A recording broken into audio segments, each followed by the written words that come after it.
새로운 피조물이라 불립니다. 사도 바울이 고린도서 5장 17절에서 누구든지 그리스도 안에 있으면 새로운 피조물이라 말했습니다. 오늘 이 본문의 말씀에서도 새로운 피조물에 대한 이야기가 나오는데요, 두 단어를 대조해서 말하고 있습니다. 옛사람과 새 사람입니다. 그리스도 안에 있을 때 그리고 그리스도 밖에 있을 때를 나누어서 이렇게 옛사람 새사람 하는데요, 먼저 22절을 보시면 너희는 유혹의 욕심을 따라 썩어져가는 구습을 따르는 옛사람을 벗어버리고, 옛사람 그리스도 밖에 있었을 때의 옛사람은 벗어버리라 말씀하시고요, 24절 보면 하나님을 따라 의와 진리의 거룩함으로 지으심을 받은 새 사람을 입으라. 그리스도 안에 있을 때의 새 사람은 새 사람을 입으라 이렇게 표현해 놓고 있어요. 마치 옷을 벗고 입는 표현을 하고 있는데, 오늘 본문의 말씀인 25절 이하에 새 사람을 입으라는 것이 무엇을 의미하는 것인지를 구체적으로 말씀하고 있습니다.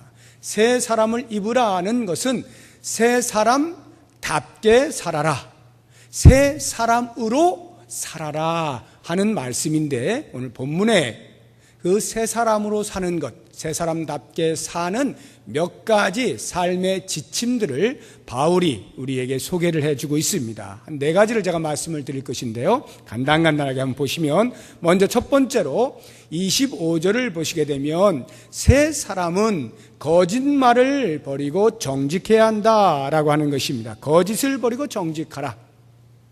여러분, 거짓말 해보신 적 있으십니까? 저는 없는데요 라고 말씀을 하시는 분이 아무런 변화 없이 떳떳하게 말씀을 하신다면 진짜 거짓말을 안 하시고 사시거나 아니면 아주 거짓말에 능숙한 사람일 겁니다. 보통 우리가 거짓말을 의도적으로 할 때도 있고, 또는 본의 아니게 나도 모르는 사이에 또는 습관을 조차 하게 될 때가 있습니다. 이러한 거짓말은요, 거의 대부분이 자기 보호 본능에 의해서 나오는 거예요. 어떤 위기에 직면했을 때 그것을 헤쳐나가고자 할 때 거짓말을 하거나, 또는 어떤 자신의 추함이 드러날 때 그것을 감추고 싶은 그런 상황에서 거짓말을 하곤 하죠. 모든 것들이 자기를 방어하고 또는 자기를 자랑하거나 하는 이러한 자기 보호 본능에 의해서 거짓말을 하게 됩니다. 그러나 예수님께서는 마귀를 거짓의 아비라 이렇게 말씀을 하셔요. 그 이야기는 거짓말하는 것이 마귀적이라는 말에 마귀적인 행동이다라고 하는 것인데요, 특별히 신앙 공동체 안에서 형제와 형제들이, 가족 식구들끼리 거짓말을 한다면 그것은 자신의 몸을 해치는 것과 같은 것이 됩니다. 그렇기 때문에 성도는 언제나 정직하고 진실하기를 애써야 합니다. 물론 나의 정직함 때문에 다른 사람이 힘들어지고 상처를 입고 피곤해진다면 조심해야 됩니다. 신중해야 됩니다. 그래서 정직은 다른 사람의 행위에 대하여 내가 정직하려고 하는 것 이전에 먼저 내 자신에게 정직하려고 애를 써야 합니다. 그래서 그런 정직의 삶을 끊임없이 노력하는 가운데에 어쩌다가 어쩔 수 없이 거짓말이라도 하게 될 때는 적어도 호흡이 가빠지고 얼굴이 붉어지고 말소리가 더듬더듬거리고 눈동자가 불규칙하게 움직이고 하는 등등의 이런 뭔가 불안한 모습이 있어야 돼요. 그게 정상적인 정직을 향하여 나아가는 성도의 모습이겠죠. 거짓말을 하면 바르르 떨려야 되는 것이 우리의 모습이어야 한다. 그런데 아무런 변화 없이 넉살 좋게 거짓말을 해나간다면 그것은 그리스도인으로서의 삶, 새 사람으로 살아가는 모습이 아닙니다. 우리 새가족 되신 분들 이 말씀 꼭 기억하시고 온 성도들도 같이 마음을 모아서 정직을 향하여 진실한 삶을 살기로 노력을 하실 수 있기를 바라고요. 두 번째로 새 사람으로 산다는 것은 26절, 27절을 보면 분을 내거나 화를 표현하거나 마음에 품지 말아라 하는 것입니다. 여러분, 언제 화가 납니까? 분을 낼 때 여러 이유들이 있습니다만 주로 크게 이렇게 보면요, 대부분이 나는 옳고 너는 그르다 라고 하는 생각이 들 때 화가 나요. 너 왜 그렇게 하는 거야? 그 이야기는 내가 맞는데 너는 왜 그렇게 못하니? 라고 하는 것으로 화가 나고요. 내가 옳은데 나를 지적하거나 하면 화가 난다 이 말이에요. 주로 나는 옳고 너는 그르다라고 하는 이원론적인 생각이 우리의 분을 내게 만드는 주된 요인이라 하는 것입니다. 그래서 마귀는요, 계속해서 우리의 의의를 부추깁니다. 너는 옳아, 네가 맞아 라고 하는 것을 부추김으로써 분을 내게 만들어서 더 발전된 또 하나의 죄를 짓도록 만드는 거예요. 그렇게 그리스도인들을 파괴시켜 나가려고 하는 것이 마귀의 전략이죠. 그렇기 때문에 우리가 어떻게 하면 분을 이길 수가 있을까? 우리의 마음에 분을 품지 아니하고 빨리 해소할 수 있을까? 그것은 마치 자신이 거울을 보고 자기의 얼굴을 들여다보는 것처럼 하나님 앞에 자신을 비추어서 자신의 영적인 상태를 끊임없이 바라보아야 됩니다. 그러면 그 흉어물이 보이지 않습니까? 거룩하고 깨끗하고 완전하신 하나님 앞에 섰을 때 자신의 흉어물들이 보입니다. 그 모습을 보면서 그럼에도 불구하고 하나님이 나를 여기까지 용서하셔서 지키시고 인도하시고 보호하시고 새 사람 되게 하셨다라고 하는 이 사실을 인지할 때 나는 옳고 너는 그르기 때문에 낼 수 있는 분을 참을 수가 있는 것이고 다른 사람에 대하여 너그러운 마음을 가질 수가 있고 용서하고자 하는 마음을 열 수가 있게 되는 것입니다.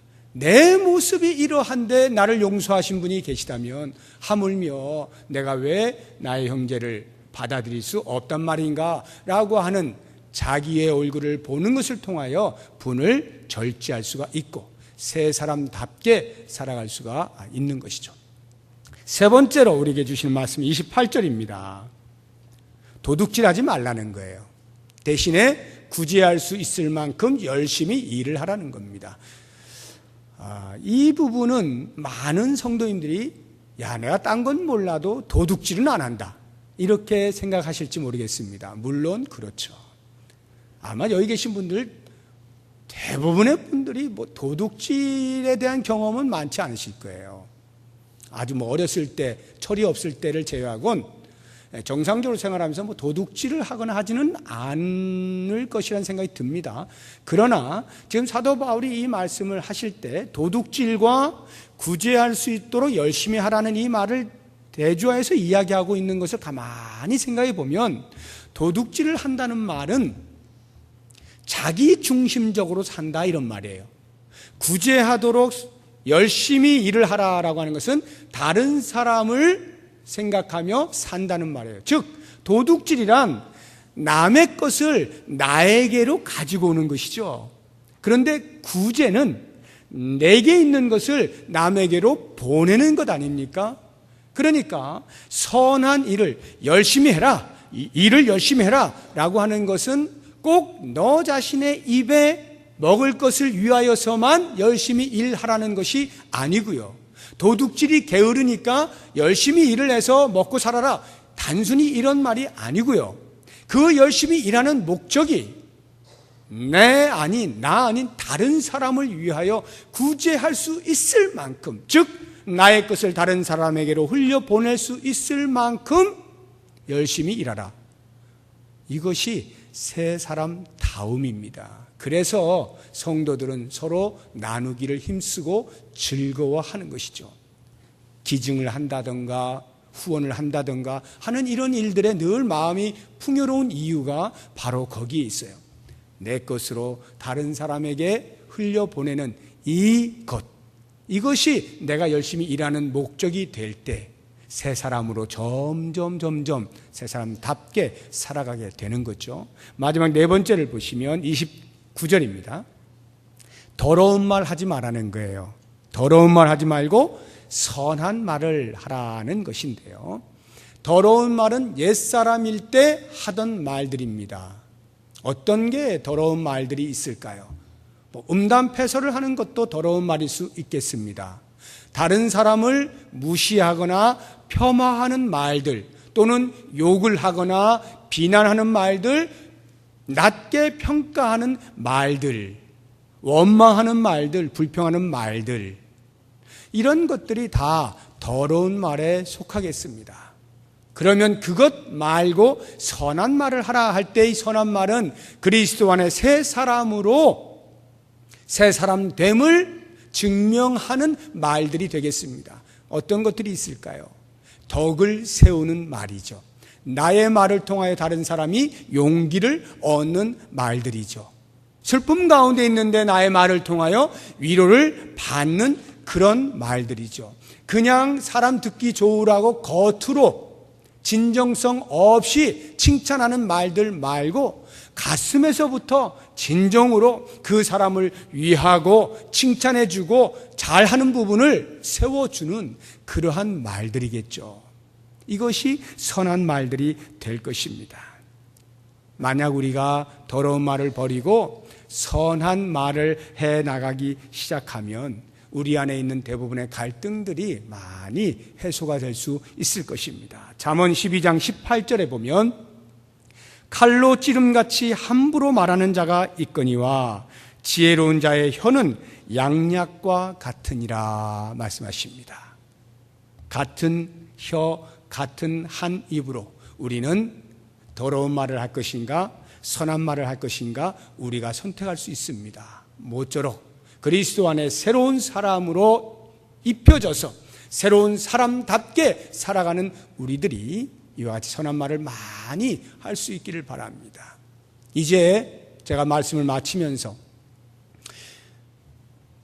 이렇게 새 사람으로 산다는 것이 무엇인지를 알아요. 그러나 정작 그렇게 살아야 되겠다라고 실천에 옮기는 것은 그리 쉽지는 않습니다. 왜냐하면 이것은 외견상의 변화가 아니라 우리의 습성과 성품의 변화이기 때문에 그래요.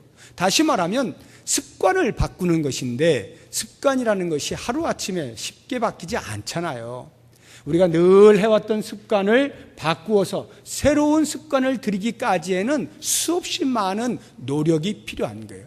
그래서 우리가 예수를 믿어 구원을 얻었다라고 하는 그 한 가지 사실만으로도 그리스도 안에서 참 기쁨의 삶을 얼마든지 살 수 있는 사람이지만 동시에 그 새 사람으로서 새 사람답게 걸맞은 삶을 사는 것에 있어서는 우리의 끊임없는 노력이 필요하다는 것을 잊으면 안 되는 것입니다.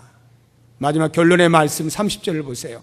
하나님의 성령을 근심하게 하지 말라. 우리가 옛사람의 성품을 따라 살면 성령이 근심하죠. 우리 안에 계신 성령께서 왜 아직도 못 고치느냐고 탄식을 하죠.